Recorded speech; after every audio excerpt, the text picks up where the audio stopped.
Well, hello Internet! Previously, I showed you how to set up C, C++, and Arduino development with Visual Studio Code on Mac OS, and in this tutorial, I'm going to show you how to do exactly the same thing with Windows. All of the links and code I reference in this video are available in the description underneath this video. And if you're a Mac OS user, I also provide a link to that part of the tutorial so you can set up Visual Studio Code on Mac OS, and I have a lot to do, so let's get into it. Okay, so the very first thing you need to do is download Minimalist Canoe. This is going to be used so we can get C++, and you're going to be able to get that at sourceforge.net, projects, MINGW, and of course you're going to click on download. Alright, and then you're just going to click on install and just basic stuff. Don't touch anything. Make sure everything is exactly the same. Don't change anything because that can cause problems. So continue, and then whenever that's done installing, you're then going to open up this guy, and you're just going to make sure you have check marks in all these. Whenever you check one of them, a whole bunch of the other ones are going to be checked. So if you check MingW Developer Tools, that's going to check a whole bunch of these guys here on our screen. You're also going to want to make sure that you check MingW32 Base. And then, of course, scroll down through your list. And you're also, because this is a C++ tutorial, make sure you check MingW32 GCC, G++, and all of these other ones, MingW32 GDB. Like I said, a whole bunch of them are going to be checked for you. Then after you do that, just come up here to Installation and Apply Changes and click on that. And then once again, you're going to click on Apply. And that, of course, is going to install everything you need on your computer. And then this is going to come up and you're going to click on Close. Now what we need to do is go to visualstudio.com and code.visualstudio.com to be specific. And of course, you're going to be downloading for Windows. So just click on this. This guy's going to pop up at the bottom of your screen. Click on Run. And then the setup wizard is going to open up and you're just going to click on Next, and then click that you want to accept the agreements, and then click on Next, and don't change anything. Let everything install exactly where it says it wants to. Click on Next. Once again, that's fine. Click on Next, and then Add to Path. This will save you a little bit of time, so keep that checked, and then of course you can make decisions on whatever you want to do, and then click on Next, and then finally click on Install. And that's it. And then we're going to launch Visual Studio Code, so put a check in there and click on Finish. And this is what Visual Studio Code looks like. You're going to see a warning up here potentially that says Git not found, install it on blah blah blah blah. What we're going to do is just come over here and click on Download Git, and then come down here and click on Download again for Windows. And then this is automatically going to come and download for you. You're going to come down here, click on Run, of course, and then click on Next a whole bunch of times. Once again, don't change anything. Click on Next. Everything here is fine. Click on Next, and Next, and Next.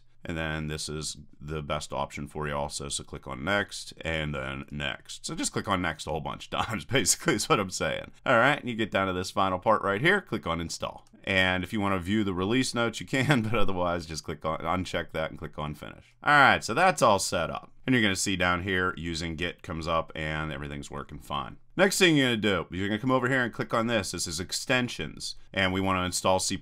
So what we're going to do is just come over here, click on Install. And whenever you do, this is going to pop up and you're just going to click on Reload. And there you go. You got C++ all set up now. Then what you want to do is come here where it says Add Workspace Folder and click on that. Whenever you do, this is going to pop up. I called mine C++ tutorial. You can click on Add, and then finally Add again to add that to your list. You can then also come in here and click on this guy down here, this little gear we have down here, and change any settings that you would like to change. What I do is just copy and paste. Like I want to change my font or my font family, just copy that, paste it over here on the right side of the screen, change it to whatever you want, and then click on Save. And of course you can change all kinds of other settings there. Then I'm going to come in here and click on New File, and I'm going to call this helloworld.cpp. This pops up over here on the left side of your screen, and this is just going to verify that everything's working properly. Whenever you open that up, you're going to put this code that you see right here. You can pause your screen if you want to look at that. Otherwise, in the description, I have all this code. You can just copy and paste it. Then we're going to come over here again, click on Extensions, this weird looking thing here, and type in Code Runner. This is going to run all of your code for you. And then, of course, click on Install. And then once again, click on Reload. And there you go. And now what you're going to be able to do is just right click on your screen and come inside of here, and you're going to see Run Code shows up. Click on it, and then down at the bottom of your screen, you're going to see Hello World print out. So everything is wonderful.